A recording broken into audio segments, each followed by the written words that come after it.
زاهدی.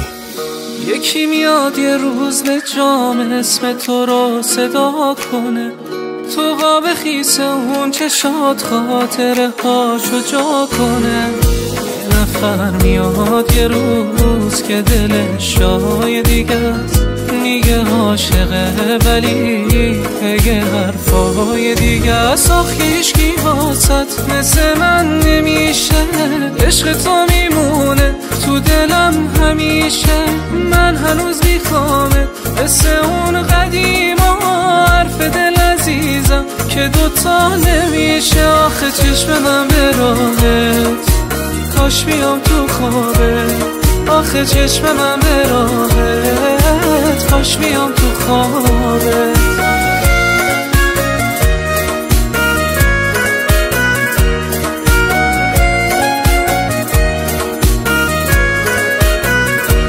چه بارونی تو راهه، میگن اشکای ماهه که نم نم میچکه، غم داره که چشمام راهه.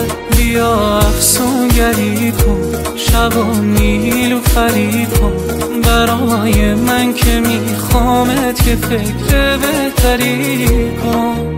آخه هیچکی واسط مثل من نمیشه، عشق تو میمونه تو دلم همیشه.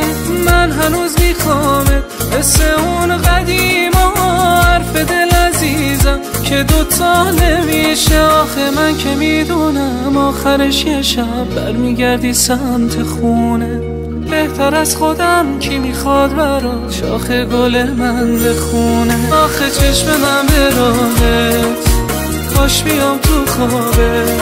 آخه چشم من به راهت، کاش بیام تو خوابت.